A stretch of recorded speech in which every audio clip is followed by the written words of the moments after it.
আর আজকে যারা আপনাদের প্রতি তাড়না করছে, যাতনা দিচ্ছে, তারা দেখবে যিশুকে আসতে, আপনিও দেখবেন।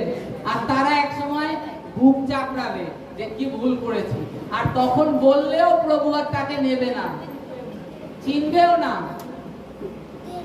কিংবা যারা মুখোশধারী হয়ে থাকে, মুখোশধারী মানে জানি ঈশ্বরকে জানছে, ঈশ্বরের আরাধনা প্রার্থনা করছে, অথচ তাদের স্বভাব চরিত্রটাই আলাদা। এখানে এক গ্রুপ রাস্তায় দেখা হলো, জয় যিশু, বাবা বিশাল ব্যাপার, অথচ তার অন্তঃকরণে তার বাড়িতে গেলে বোঝা যায় সে কি ধরনের লোক। নিজেকে পরিবর্তন করো। যদি মনে করো হ্যাঁ যিশু আছে, যদি যিশু সেই স্বর্গে আমাকে নেবে, আর যদি মনে করো যে ঈশ্বর টিশ্বর কিছু নেই, যাও জগতে আনন্দ অভিলাষ করো, তারপরে তাতে তার পরিণাম কি? মৃত্যু। আর বাইবেলে প্রভু বলছে এই শারীরিক মৃত্যু কোনো ব্যাপার নয়, কিন্তু ওই দ্বিতীয় মৃত্যুর থেকে তোমরা সাবধান থাকো, সতর্ক থাকো। আমাদের ঈশ্বর এটাই চায় যে একটা আত্মা যেন নষ্ট না হয়। এই কারণে ঈশ্বর তার পুত্রকে ক্রুশে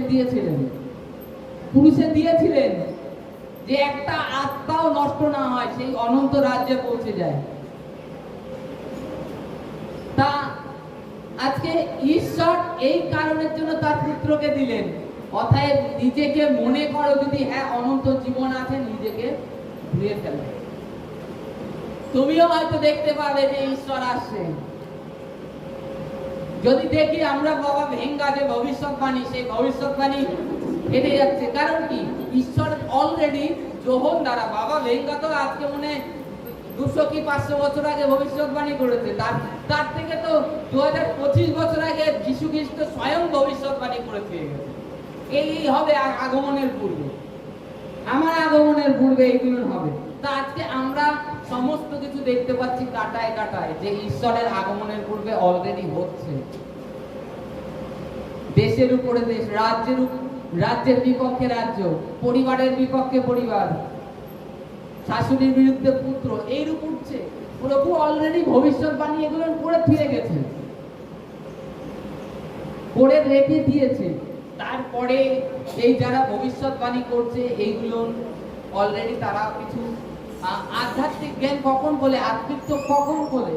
আপনি আপনার নিজের চোখকে যখন অভিলাষ থেকে ফিরিয়ে নেন, যখনই আপনি অভিলাষ থেকে ফেরেন, তখনই